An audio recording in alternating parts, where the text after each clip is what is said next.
Un escritor italiano, Renato Serra, escribió en un libro, les traduzco: la guerra es un hecho como tantos otros en este mundo.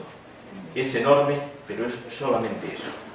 No cambia nada, absolutamente nada en el mundo, ni siquiera la literatura.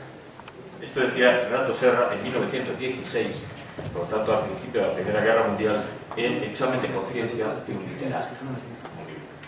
El novelista español Armando Palacio Valdés, que era un francófilo, que dirigía una revista que era la Revista Europea, dijo una cosa parecida. Escribió: la espesa nube que cubre hoy toda Europa se disolverá en la atmósfera azul. Y un escritor austrohúngaro, Andreas Laczko, encuentra en una novela llamada Hombres en Guerra, con cierto eco simbolista, que, surgido de las murallas agrietadas, resucitado, estaba tan presente el pasado que el suave ruido líquido de la fuente parecía dominar el tronar del cañar. Es decir, les cito a tres autores que al principio de la Primera Guerra Mundial dijeron: la guerra es terrible, pero no cambia nada en el mundo. Todo va a seguir igual y desde luego la literatura va a seguir igual. Fíjense que simbólicamente el primero que les he citado, Renato Serra, va a morir en el campo de batalla. De manera que no cambiaba nada, pero sí le cambió a él, porque acabó con su vida. Bien, la idea de que poco cambio iba a producirse surgía de una experiencia, tal vez más literaria que histórica, que separaba durante los enfrentamientos bélicos a la élite que tomaba las decisiones de los soldados extraídos de una masa que, por lo general, hasta entonces había visto escasamente alterada su vida diaria, perteneciese al país que perteneciese. Fíjense ustedes que la Primera Guerra Mundial tiene una particularidad: es la primera guerra que afecta a toda la población. Hasta entonces, las guerras afectaban a los combatientes y a los pueblos inmediatamente ocupados. La Primera Guerra Mundial significa afectar a toda la población por primera vez. Incluso el cambio de nacionalidad podía no cambiar para nada la vida de las gentes.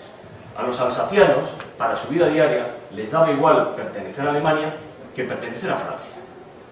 Es verdad que se utilizaban, que la propaganda utilizaba la literatura alsaciana para decir que era literatura alemana o para decir que era literatura francesa, que los alsacianos eran franceses o alemanes, pero cuando uno lee una novela como El amigo Fritz de Hermann Chatrian, por ejemplo, que es una novela que utiliza mucho la propaganda francesa, uno se da cuenta de que el amor de los personajes de la novela de Hermann Chatrian, el amor ese no se refiere a Alsacia, se refiere al terruño, es decir, a la tierra que ellos están pisando.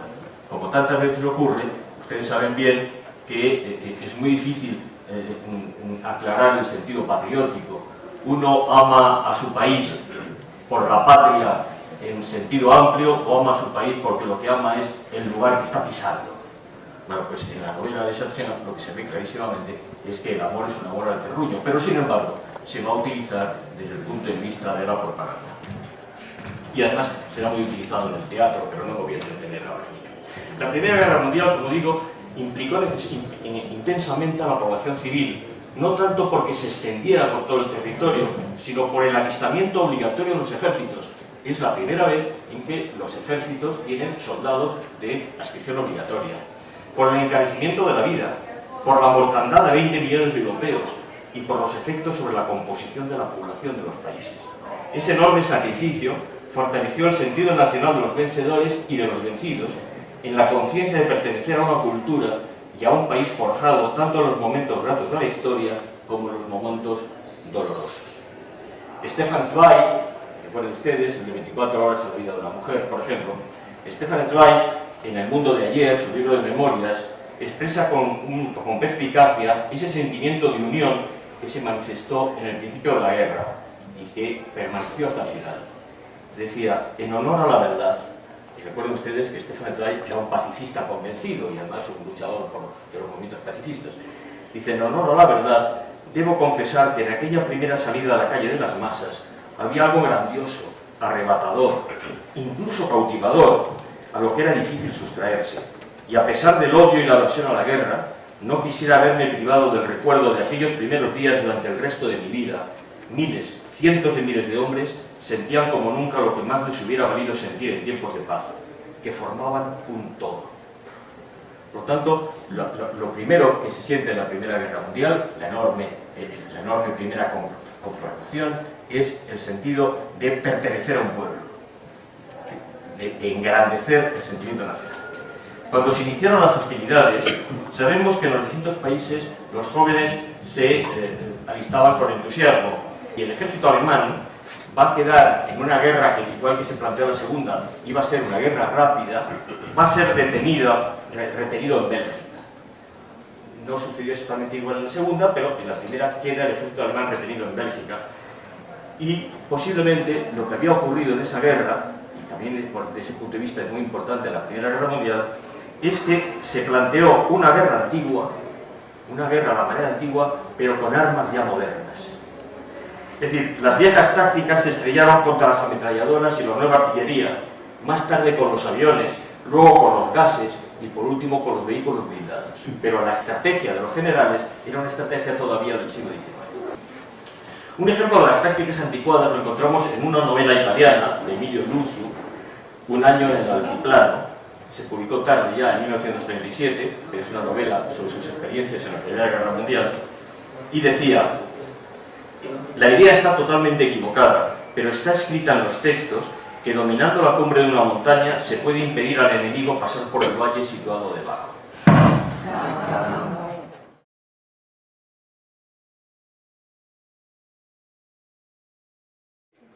Se supone, en los manuales de táctica militar, que ocupando una colina se puede dominar a las tropas que pasan por el valle.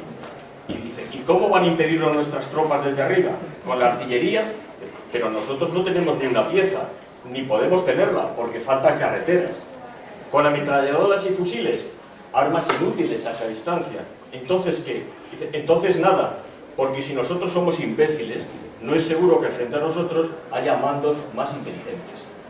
Ya verá cómo los austriacos atacarán en el monte con 40 batallones inútilmente. Estamos a la par. Eso es el arte militar. De manera que, simple soldado en el frente, se da cuenta de que la táctica militar es una táctica que no tiene nada que ver con el armamento que posee. Por lo tanto, del ardor guerrero se pasó al cansancio, de este al desánimo y a la reflexión sobre lo absurdo de los actos. El novelista francés Joseph Dolinot, en El mayordomo de Gloria, 1923, insiste en las falsas noticias que, tras el convencimiento inicial de que sería una guerra corta y fácil, envenenaron el frente. Y si al final de la tragedia resultó cruel y durante muchos meses pareció imparable, el austrohúngaro que les he citado antes, leemos un juicio que explica muchos sentimientos de los combatientes. Dijo, varios heridos conversan en un hospital sobre lo que es más espantoso de la guerra, y uno de ellos dice, espantoso, pero solo es espantoso la partida, se nos deja venir. Eso es lo que es espantoso, que se les deje ir a los jóvenes a la guerra. Por lo tanto, muy pronto se pierde el ánimo y la alegría de los que hablaba Stefan Zweig para empezar a ver la crueldad y la dureza de la guerra. De la misma manera que la táctica militar resulta ser anticuada para los nuevos modos, los escritores se dan cuenta de que la experiencia literaria de la guerra es también inadecuada. Recuerden ustedes, y esto es importante, que solo se escribe literatura desde la literatura, y esto es importante por la noción del testimonio, de lo que luego vamos a hablar enseguida. Ellos se dan cuenta muy pronto de que lo que la literatura decía no tiene nada que ver. Lo que la literatura les mostraba era un mundo heroico, unas acciones heroicas, que a la hora de verdad eso nada tenía que ver.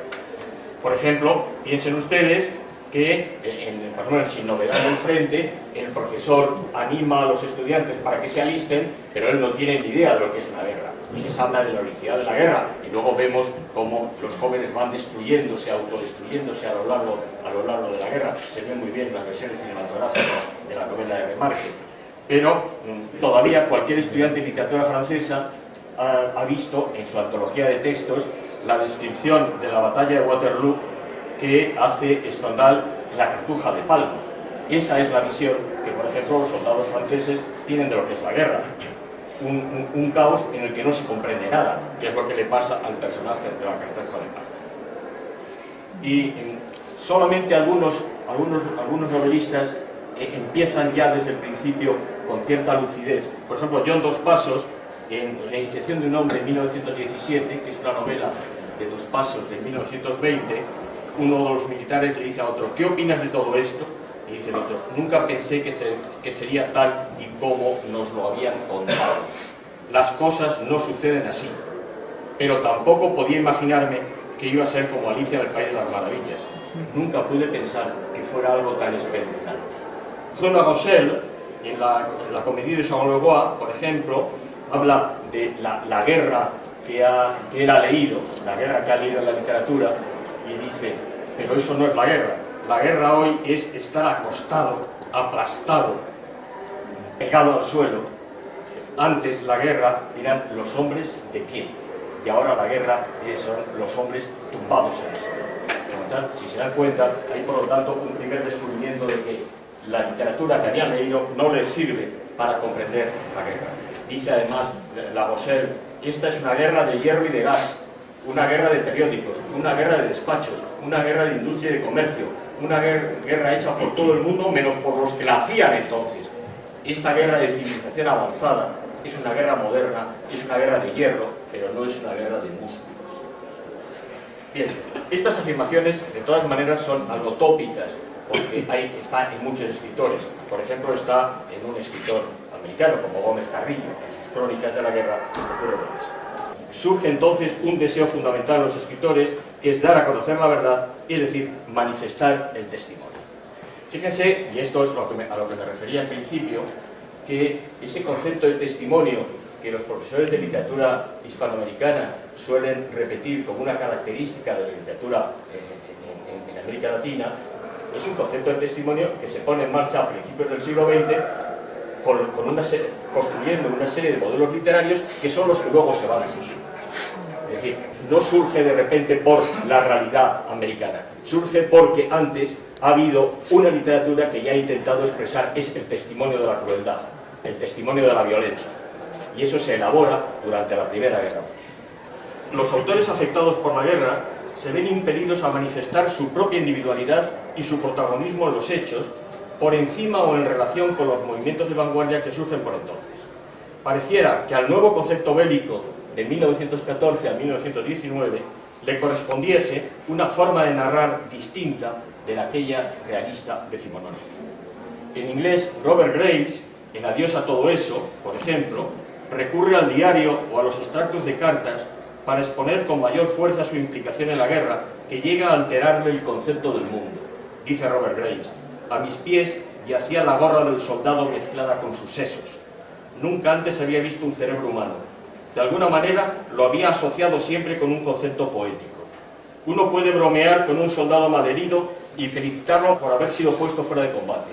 Uno puede ignorar un cadáver, pero ni siquiera un minero puede bromear con un hombre que tarda 3 horas en morir después de que le han volado la parte superior de la cabeza con un proyectil disparado a 20 metros de distancia. Aquí ustedes la descripción y la reflexión. Luis Alberto Sánchez, al contemplar la novela coetánea o inmediata de la Guerra del 14, observó que la acción carece de episodios, pero se multiplican los diálogos. Es el caso del Fuego, 1916, del francés Henri Barbusse. El Fuego de Barbusse fue leído muchísimo en las traducciones en lengua española. Entendamos que el crítico peruano pretende llamar la atención sobre una narración fragmentaria que no ofrece la historia de forma continuada y completa, sino a través de una serie de cuadros. Añadamos que esos cuadros suelen narrarse en primera persona, no por la búsqueda de un procedimiento retórico de proximidad, sino con la clara intención de ofrecerse el texto como testimonio de lo sucedido y el autor como testigo presencial, lo que justifica, por ejemplo, la dedicatoria que abre el libro de Barbusse. Se dedica a la memoria de los camaradas caídos a mi lado en Huy, sobre la cota 119. Por tanto, se afirma el testimonio, hablo de lo que he vivido, y por eso se lo dedico a los que han muerto a mi lado en la trinchera. El realismo del siglo XIX había traído consigo la preocupación por lo social. Germinal, 1985, y otras novelas de Emilio Zola significaron un paso trascendente de gran influencia por delante de la sentimentalidad de la obra de Dickens. Pero la Primera Guerra Mundial y la universalización del daño que supuso generaron un nuevo concepto de escritura en el que los hechos no se contemplan desde fuera, sino que la voz narrativa se sabe y se quiere protagonista de los mismos y los describe con la finalidad de que se conozcan en toda su crueldad. Y los autores, tras la trocha abierta por Barruis y ante la imposibilidad de cumplir el deseo de describirlo todo, optan por fragmentar la realidad con la esperanza de que la suma de los pequeños episodios vividos proporcione idea de la totalidad del horror. Fíjense ustedes que lo que llamamos realismo no es sino una selección de elementos reordenados de nuevo por un narrador. Es decir, el realismo es siempre una construcción. Y esto es lo que se empieza a hacer con esa idea clara de que no se puede describir toda la realidad, sería imposible. ¿A dónde nos paramos? Entonces, evidentemente, tenemos que hacer una selección. Y esa selección es ya obra, creación del escritor, que hace la selección y que luego compone el texto. Por lo tanto, todo testimonio es, para empezar, si tienen ustedes, una mentira. Si no es mentira, no es nada, no existe. Y esto se descubre con la Primera Guerra Mundial, con esos soldados que empiezan a escribir en las propias trincheras. La presencia de la marca gramatical que denuncia la construcción autobiográfica y testimonial, bien en singular, bien en plural, bien yo, bien nosotros, se encuentra en numerosísimas novelas de la época escritas en distintas lenguas. Civilización, de Georges Duhamel, Las cruces de madera, de Solon d'Orgelès, Tempestades de acero, de Junger, Quinta de 1902, de Gleiser, Los generales mueren en la cama, de Harrison, la conocidísima Adiós a las armas, de Hemingway, y no cito más que un puñado. El número de obras novelescas de tema bélico, donde el sujeto narrador en primera se manifiesta, no puede más que resultar sintomático. En los casos en los que el autor prefiere utilizar la tercera persona narrativa, en esas novelas pendientes del testimonio, no se trata del mismo concepto de sujeto de la novela del siglo XIX. En la narración del XIX, la tercera persona narrativa correspondía a un observador que contemplaba la acción desde fuera y sin intervenir. Ahora, en cambio, cuando hay una tercera persona, se trata de una tercera persona implicada, tal vez como un desdoblamiento retórico del yo, es decir, una tercera persona que se integra en los hechos. La frontera entre ficción y crónica estaba muy próxima y algunos críticos reprochan a los autores de hacer periodismo en lugar de hacer literatura. Muchos literatos de los años 20 y 30 del siglo pasado fueron periodistas, pero no se trata aquí de la influencia del periodismo sobre la literatura o viceversa, sino de una toma de conciencia estética que invierte la relación que se había dado hasta entonces. Si la generación anterior consideraba el periodismo desde la literatura, considerar el periodismo de la literatura, como demuestran Francia combatiente de Edith Wharton y sobre todo París bombardeado de Azorín, estos escritores de la Primera Guerra Mundial hacen justamente lo contrario. Miran ahora la literatura desde el periodismo. Parece que es lo mismo, pero es justo lo contrario. Resuelta la necesidad del testimonio, decidida la primera persona como autentificación de lo narrado, hallada la fragmentación como método para reflejar la amplitud de la realidad estética y técnicamente, los escritores tienen ahora que resolver otro problema que les he indicado antes, la diferencia entre la novela y la crónica. La dificultad surge cuando en una narración que tiende a ser ficticio se pretende el testimonio, es decir, el reflejo de lo sucedido. Como una novela que en principio es ficticia puede ser testimonial. En bastantes casos se alude a la posible relación de la novela con el cine, que se entiende un registro directo de la realidad sin abandonar la ficción. Pero el problema narrativo del cine es precisamente que la primera persona solo puede metaforizarse porque tanto la voz en off como la cámara subjetiva son procedimientos de origen literario y escasamente operativos. Recuerden ustedes que solamente hay una película escrita en absoluta primera persona, hecha absolutamente en primera persona, es La Dama del Lago, en que todo se ve en cámara subjetiva.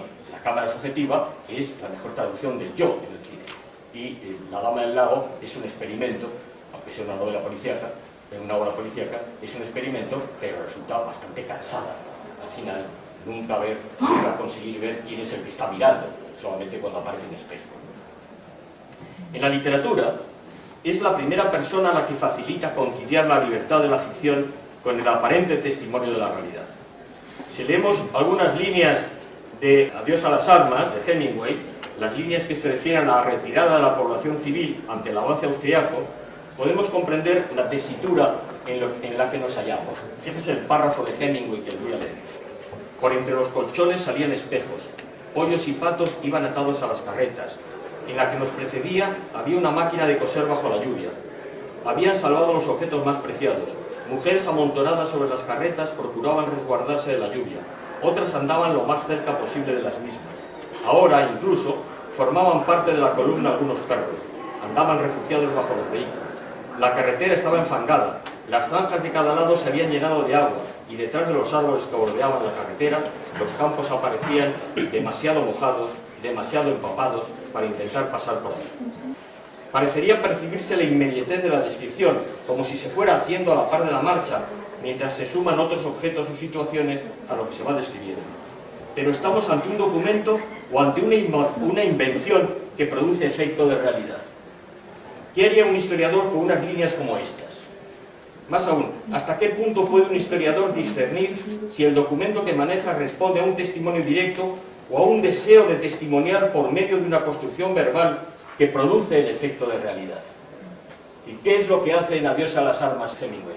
¿Una novela o una crónica periodística? La literatura sobre las guerras suele históricamente dedicarse a subrayar la valentía y la heroicidad de los combatientes, al menos de aquellos con los que el escritor se siente comprometido. Pero la mayor parte de la literatura motivada por la Primera Guerra Mundial lo que buscó es denigrar al enemigo o describir las difíciles condiciones del combate. En el primero de los casos, cuando se quiere denigrar al enemigo, las narraciones se refieren siempre a actuaciones de los ejércitos invasores, los alemanes en el frente sur o los rusos en el frente nororiental. En el segundo caso, las obras tienen un tono antibelicista. La crueldad de los invasores alemanes en Bélgica se documentó desde temprano. Tenemos ejemplos de descripciones, obra de aficionados, que se refieren a escenas terribles de destrucción y de crueldad. Recogidos sin duda con ánimo de propaganda, crearon una tremenda imagen del ejército germano que le hizo pronto mucho daño. Lo prueba una carta que dirigió el 14 de octubre de 1914 al francés Romain Rolland, si se recuerdan ustedes, uno de los primeros intelectuales pacifistas, el escritor Gerhard Hauptmann, el Premio Nobel de Literatura de 1912, el famoso autor de Los Tejedores, que como saben ustedes es la obra 1892, que como recuerdan ustedes es la primera obra de teatro en la que sube un obrero al escenario, Los Tejedores de Hauptmann. Bueno, pues Romain Rolland le escribe una carta a Hauptmann y los dos están próximos al socialismo y Hauptmann es además, curiosamente, el firmante de un famoso manifiesto de los 93 intelectuales alemanes en favor de la guerra. Esa es la contradicción. Y como Romain Rolland le acusa de la crueldad de los soldados alemanes, Hauptmann le dice, no, cuidado, preferimos ser y seguir siendo los bárbaros alemanes, para quienes son sagrados las mujeres y los hijos del enemigo. Puedo asegurarle que jamás mataremos ni torturaremos irresponsablemente a mujeres ni a niños belgas. Sin embargo, tenemos una serie de volúmenes de testimonios de cómo los soldados alemanes violaron a mujeres belgas o cometieron atrocidades en esa ocupación de Bélgica en la Primera Guerra Mundial. Y tenemos testimonios muy interesantes porque los alemanes, en el artículo 75 del reglamento del servicio de campaña, recomendaban a sus soldados que redactaran diarios de guerra. Ese debe ser muy probablemente el origen de los libros de guerra de Jungel, entre otros casos. Que, si recuerdan ustedes, es un diario de guerra que luego convierte en narración. Pero lo primero que tenemos, se ha publicado últimamente en español las traducciones, el diario de guerra de Jungel. Pero no es un capricho de Jungel, es que el mando alemán recomendaba a los soldados que hicieran un diario de guerra. El famoso romanista Joseph Bédier, analista y editor de los fabliaux medievales, estudió varios de aquellos diarios pertenecientes a soldados hechos prisioneros y reprodujo fragmentos durísimos escogidos por él con fines de propaganda negativa. Al haber sido escritos por los propios combatientes alemanes, tuvieron especial fuerza de convicción. Cito uno de los ejemplos elegidos por Bédier. Pertenece a un soldado llamado Philip, encuadrado en la primera compañía del primer batallón del regimiento 178. y escribe el soldado: por la noche a las 10, el primer batallón del 178 entró en un pueblo incendiado al norte de Dinant. Un espectáculo triste y hermoso que hacía estremecerse. A la entrada del pueblo yacían los 50 habitantes fusilados por haber disparado ocultos sobre nuestras tropas. En el curso de la noche, muchos otros fueron igualmente fusilados, de tal modo que pudimos contar más de 200. Las mujeres y los niños, llevando lámparas, más o menos como yo, llevando lámparas, fueron obligados a asistir al horrible espectáculo. Fíjense ustedes la descripción del soldado. Pero fíjense cómo termina el soldado. Comimos luego nuestro arroz en medio de los cadáveres porque no habíamos comido nada desde la mañana. Bien, esto es una narración de un soldado. Claro, estos diarios de los soldados alemanes sirvieron de fuente y pozo de donde extraer el agua para numerosas novelas que los aliados escribieron durante la contienda y en los años inmediatamente posteriores. Descripciones tremendas que incluso llegaron a penetrar en los poemas. Tanto aquellas líneas a las que me he referido de los diarios de los combatientes, como las anteriores de los belgas, incluso los versos de los poetas de la guerra, importaron por lo que tenían de testimonio. Los relatos de los testigos iniciales se reutilizaron una y otra vez hasta convertirse en tópicos literarios. Así, las crueldades de los invasores, la indiferencia que demuestran cuando comen y beben junto a los cuerpos de aquellos a los que fusilaron, o las violaciones de mujeres belgas y francesas por los soldados alemanes, entre otros ejemplos de brutalidades, aparecen con frecuencia en las novelas de guerra en lengua francesa o inglesa. En La Cruz Roja y Cruz de Hierro, de Axel Monte, un soldado alemán dice de un oficial: fue él quien nos hizo disparar sobre las mujeres y los niños de Dinant, rociar sus hogares con petróleo e incendiarlos. Fue él quien nos obligó a saquear y pillar Termonde y, borrachos de vino y sangre, irrumpir en sus casas y ultrajar a sus mujeres. Luis Dumour incluso añade al final de Nach Paris, 1919, un apéndice en el que, defendiéndose de las crueldades que narra en su novela y que pudieran molestar a los lectores, explica que si las violaciones llevadas a cabo por 2 o 3 alemanes fueron extremadamente numerosas, las violaciones colectivas por 10, 15 o 20, seguidas de asesinato, acompañadas a veces por torturas inverosímiles, no fueron raras. Y advierte, es una de las características de la invasión alemana. Claro que pocos libros se refieren, en cambio, al comportamiento de las tropas francesas desplazadas a los Balcanes, salvo José d'Arcel en su novela Capitaine Conan, y tal vez por eso la novela no pudo ser publicada hasta 1938. Las violaciones llevadas a cabo por invasores tuvieron especial repercusión en la novela francesa. En una de ellas, Clavel Soldat, de Léon Vert, 1919, un soldado francés se atreve a preguntarle a un antiguo compañero de colegio con el que ha recuperado la antigua confianza: oye, si entramos en Alemania, ¿crees que estaría mal violar a las mujeres? Con lo que, indirectamente, es una denuncia del comportamiento del otro ejército. Stéphane Audouin Rousseau, en un libro que se titula El hijo del enemigo, cree que la primera narración que trata el tema de las mujeres violadas por los soldados, los rechazados, de Léon Frappier, es de 1915. La preocupación literaria no giraba tanto en torno a las mujeres vejadas, sino en cómo actuar con los hijos surgidos de esas violencias. Fueron narraciones surgidas más que de la observación de unos presupuestos éticos e ideológicos. Los hijos de las forzadas ¿traerían consigo la crueldad de los padres?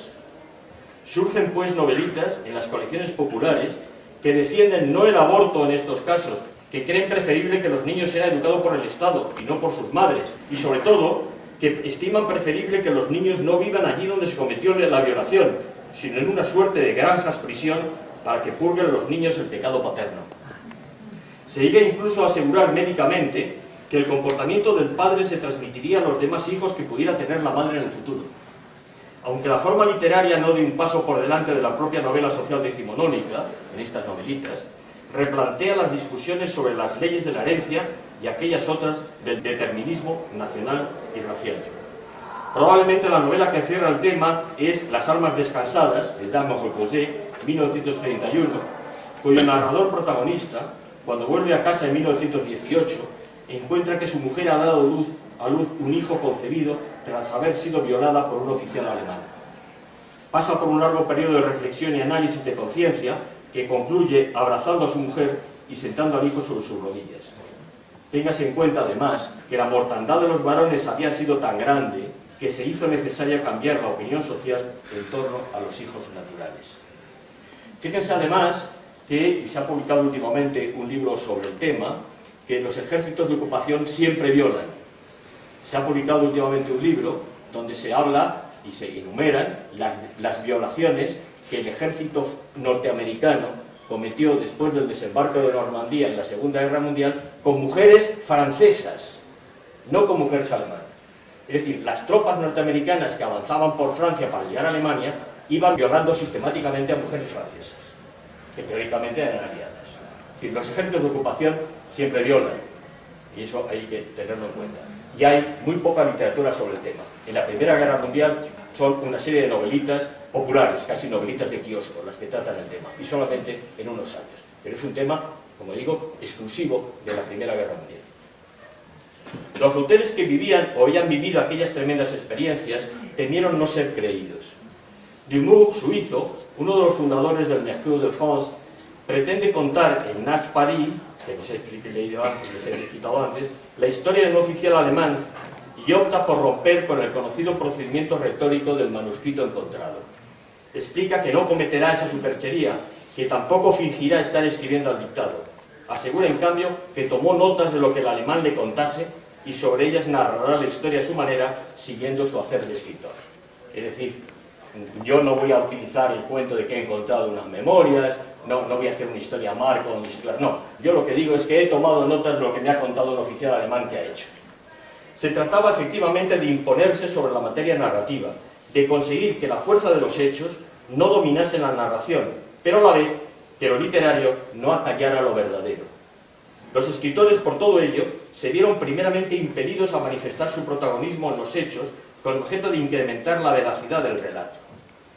Y fíjense bien, de escoger la tercera persona para narrar experiencias tan duras y personales, hubiera sido posible que, como dice Michel Buteau de Robinson Crusoe, en un artículo famoso sobre las personas en la novela, dice que Robinson Crusoe tenía que ser necesariamente una novela en primera persona. ¿Por qué tenía que ser una novela en primera persona? Porque de hacerse en tercera, un lector podría decir, ¿y usted cómo lo sabe? Si esto fue así entre los aficionados, entre quienes no se habían acercado antes al trabajo literario, o al menos carecían de ninguna otra voluntad más allá de la testimonial inmediata, los escritores que llamaríamos de oficio, con una expresión que Salaún utiliza al estudiar la poesía de la Guerra Civil Española, comprendieron aún más pronto que el nuevo concepto bélico exigía una forma de expresarse y de narrar novedosa, por encima o en relación con los movimientos de vanguardia que surgían por entonces y de los que encontramos huella, por ejemplo, en las enumeraciones caóticas presentes en alguna descripción de Jünger. Les leo unas líneas de Jünger.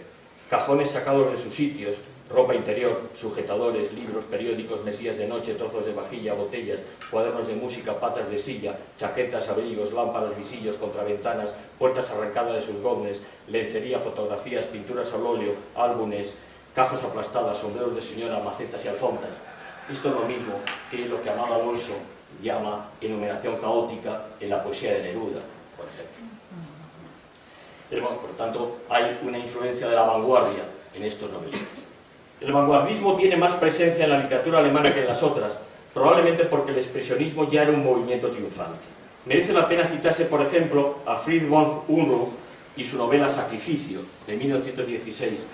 En ella, el uso de la primera persona del plural permite un inteligente juego entre la función narradora de un yo y la de un él, lo que facilita los valores simbólicos. Así, el herido transportado en una ambulancia por un camino accidentado se va dando golpes con las paredes de la ambulancia y dice, le parecía que colgaban clavos de sus piernas, se hundían en su carne. Sintió hacia medianoche crecer 8.000 nuevos clavos y sentía ya las puntas de 16, 24, 32.000 clavos en progresión creciente que se aproximaban entre sí a una profundidad infinita con un ruido de pedrisco. Le silbaban al oído, van a clavarlo, y se reía como un idiota. Asentía con la palabra, sí, sí, estoy clavado, todos estamos clavados, el mundo está entero clavado sobre tablones. Fíjense que esto también es una descripción vanguardista. Se genera, por lo tanto, una nueva escritura, en la que los hechos no se contemplan desde fuera, sino que la voz narrativa se sabe protagonista y los describe con la finalidad de que se conozcan en toda su crueldad. Axel Munthe, el autor de la conocida historia de San Michel, concluye su libro Cruz Roja y Cruz de Hierro con fragmentos que así pretenden describir mejor una jornada en un templo convertido en hospital de sangre. Robert Graves, en Adiós a todo eso, recurre al diario o a los extractos de cartas. El fuego de Henri Barbusse no ofrece una historia de forma continuada y completa, sino a través de cuadros narrados en primera persona. No se busca un procedimiento retórico omnisciente, sino que existe la intención de ofrecerse el texto como testimonio y el autor como testigo, con las limitaciones que ellos conllevan, pero también con la implicación plena de un sujeto presente. Enric María Remarque termina sin novedad en el frente con una proclamación de la importancia de la primera persona inmersa en lo sucedido. Dice Remarque: la vida que me arrastró por todos estos años late aún en mi pulso, en mis ojos. Si la he vencido no lo sé, pero tanto tiempo como esté dentro de mí, quiera o no quiera, esto de mí que se llama el yo, se buscará su derrotero. El testimonio exigía la primera persona narrativa porque la tercera podría resultar poco veraz, pero una narración, también lo observa Guiteau, suele necesitar que la historia esté concluida, y los relatos de los combatientes no es fácil hacerlos terminar si no llega el fin de la guerra o la muerte del héroe. Claro, las memorias nunca terminan con la muerte del narrador, porque evidentemente el muerto ya no puede, salvo en una famosa novela brasileña, el muerto no puede contar su propia muerte. De manera que la narración en primera tiene también ese problema, que es siempre una novela sin final o con un final forzado. La narración testimonial en primera exige la invención de un cierre, y este cierre ya es un artificio. O bien puede sustituirse por la estructura de un diario, que al no poder hacer coincidir exactamente los hechos con su descripción, necesita de una situación de descanso, de apartamiento. El diario no se puede escribir mientras está actuando, hay que escribir después. Escribir un diario, además del convenio de un tiempo de escritura separado de la acción, conlleva otras dificultades. Jean-Paul Sartre dice en el inicio de La náusea, tras defender que lo mejor sería escribir los acontecimientos de cada día, mantener un diario con el fin de ganar clarividencia y conseguir retener todos los matices, incluso de los hechos que parecen sin importancia, hay un peligro. Y dice: un diario obliga a estar al acecho de cualquier cosa, y por eso se exagera su importancia y se fuerza su verdad. Es decir, la selección del diario hace que los hechos tengan más importancia de la que en realidad tuvieran. Dice Sartre. Abundan, sin embargo, las memorias, las cartas, los diarios personales, entre los que merecen destacarse algunos autores americanos, unos combatientes en las filas turcas por amor de la aventura, como el venezolano Rafael de Nogales Méndez, o integrados en las filas de Francia por amor a su cultura, como es el caso del peruano José García Calderón. Este fue destinado a una unidad de observación desde un globo cautivo y pereció en marzo de 1916, cuando en plena batalla una tormenta rompió el cabo del globo, que quedó libre y zarandeado por el viento. García Calderón saltó con un paracaídas que no se abrió, pero antes de caer echó su carpeta de trabajo a los soldados de la unidad. Sus diarios tienen la apariencia de cartas o fragmentos de cartas que no sabemos si se enviaron ni a quién. En ellos no deja de expresar el convencimiento del valor de su trabajo, pero también de la muerte que va unida a él. Dice: la muerte, esta palabra no despierta ya pena a los que quedan, y sin embargo te das cuenta de que yo paso mi tiempo en espiar baterías, trenes, convoyes para hacerlos demoler. ¿Cómo es que la ternura y el placer de destruir pueden ir juntos? La ternura y el placer de destruir. Por esa amenaza de la muerte, Jean Norton Cru, en unos libros siempre citados al Tratado de la Gran Guerra, defiende los diarios porque ofrecen la exactitud fundamental de las fechas, lo que dificulta la mentira. No se plantea los que hechos sin importancia pueden adquirir una presencia inusitada o que el autor carezca de la experiencia no anecdótica.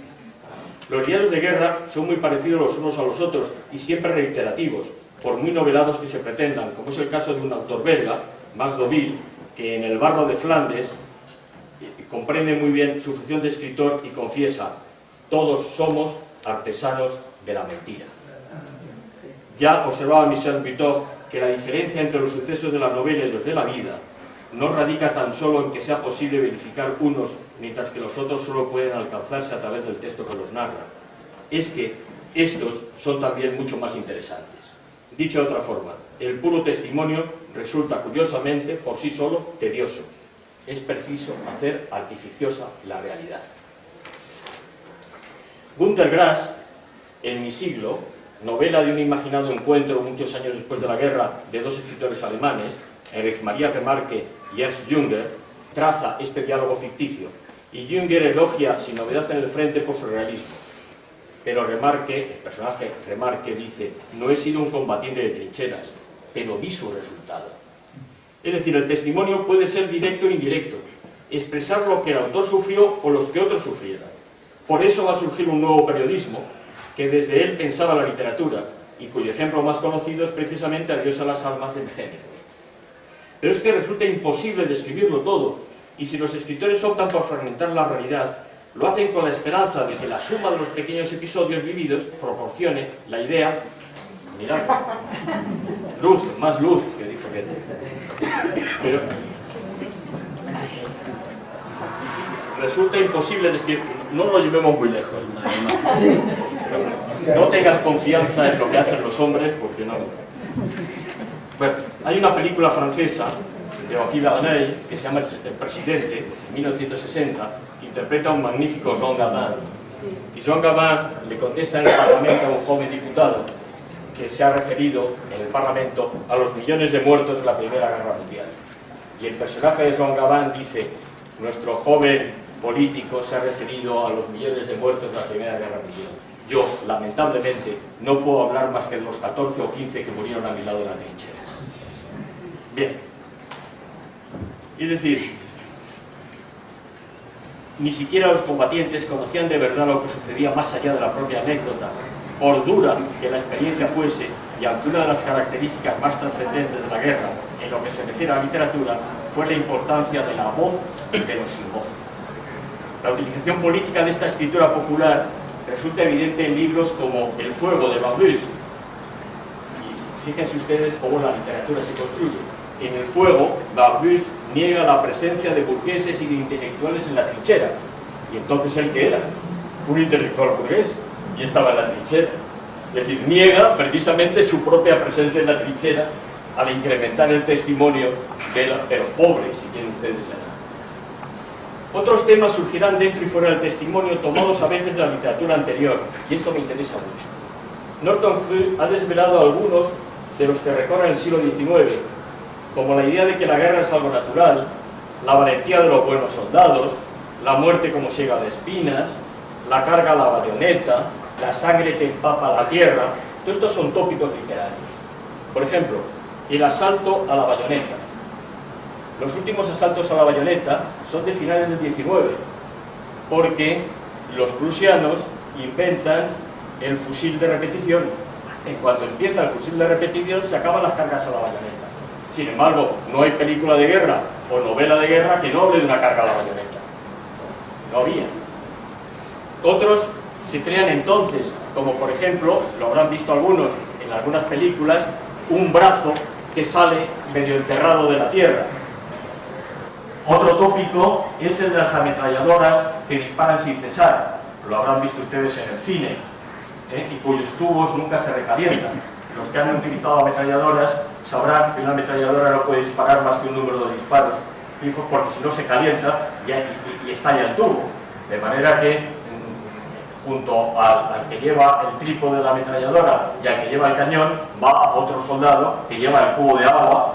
Pero claro, es que es muy poco heroico. ¿Y tú qué has hecho en la guerra? Llevé el cubo de agua. Luego se desaparece. Fíjense que todavía la famosa ametralladora M60 usada en la guerra de Vietnam exigía los guantes de amianto para cambiar el cañón cada 3.000 disparos. Es decir, son tópicos. También es tópico el grito de ¡arriba los muertos!, que se le atribuye a un escritor popular, Jacques Péricard, y que recoge incluso Valle Inclán, que visita el frente francés y en su libro La medianoche, al volver de las trincheras francesas, se refiere a que hubo un héroe que en un momento desde la trinchera le dijo a sus compañeros muertos: ¡arriba los muertos! No, tópico literario, que no fue verdad. Dije antes que el origen de Tempestades de acero, de Jünger, podía encontrarse en los diarios del frente que como otros soldados alemanes, tenían que escribir animados por un artículo del reglamento de los soldados en campaña. Pero el modelo literario de ese y otros libros escritos durante la Primera Guerra Mundial es una novela de 1889 que había obtenido un éxito prodigioso, que era Adiós a las armas, de la baronesa Berta von Suttner, que fue Premio Nobel de la Paz en 1905 y murió días antes de que empezara la Primera Guerra Mundial. Ese adiós a las armas recoge varios tópicos que van a aparecer más adelante en las novelas de guerra. La novela, que es probablemente la primera novela declarada plenamente pacifista, está escrita en una ficticia primera persona, recurre con frecuencia a las anotaciones de diario, y en ella encontramos descripciones del comportamiento de los militares austrohúngaros, descripciones de los hospitales de primera sangre, etcétera, etcétera. Incluso también de los fusilamientos de la población civil. Todo eso está en esa novela pacifista, y lo hayan vivido o no lo hayan vivido los novelistas de la Primera Guerra Mundial, lo que hacen es utilizar esos esquemas narrativos que ha creado la baronesa Berta von Suttner 20 años antes. El pacifismo se impuso en muchas de las novelas que nos ocupan, pero Julien Bendard entiende en la tradición de los intelectuales, un libro del 27, que los intelectuales no habían dado la talla durante los años de la contienda y los posteriores, y escribió ese libro, que es un libro paradigmático, La tradición de los intelectuales, precisamente sobre la función del intelectual en una situación de estas. Y él, por otra parte, es una persona muy próxima al Partido Comunista, acusa a los intelectuales de haber tomado partido por un bando o por otro, cuando lo que tiene que hacer el intelectual es estar por encima de eso y denunciar la barbaridad de la guerra, y no tomar partido por un campo o por otro. También aparecen en la literatura de la Gran Guerra temas nuevos totalmente renovados, como los amotinamientos, la denuncia de los mandos incompetentes, los fusilados para dar ejemplo, las acusaciones de cobardía, que por ejemplo inspiró una novela de Cobb, Senderos de Gloria, que luego va a llevar al cine Stanley Kubrick en una famosa película pacifista, el tema de los desertores, que está en la Cilahi, etcétera, etcétera, etcétera, o incluso las descripciones durísimas de los cadáveres escritas en un naturalismo lírico, como hacen Joan Giono. No hay literatura sin literatura. Los escritores tuvieron que tachar el trazo apresurado que antes llevaran al papel. Lo que la literatura que conocían, eso hubo que tachar. Buscar un nuevo trazo que limpiara el anterior y lo ordenara. Ramón del Valle Inclán, al principio de la medianoche, advierte: acontece que al escribir de la guerra, el narrador que antes fue testigo da a los sucesos un enlace cronológico puramente accidental, nacido de la humana y geométrica limitación que nos veda ser a la vez en varias partes. Desaparecerá entonces la pobre mirada del soldado para crear la visión colectiva. Pero no existe una visión colectiva, la visión siempre es individual. La visión colectiva es el producto de una escritura, no de un testimonio. Un breve apunte de prensa de Ramón Gómez de la Serna, publicado durante el primer año de la Guerra Mundial, resume la necesidad de distanciar lo experimentado, de enfriarlo como proceso para convertirlo en literatura. Dice Ramón Gómez de la Serna, y con esto termino: ante la guerra debe tener el escritor una austera sobriedad. Debe procurar que la emoción o la observación transparenten y ensordezcan las palabras y no signifiquen un dolor fácil y lloricón. Ante aquella guerra tan cruel, hubo por lo tanto que encontrar la nueva caligrafía, una caligrafía que emocionara por encima de los mismos hechos. Y de eso es de lo que quería hablarles esta tarde, y parece que he conseguido hacerlo. Muchas gracias.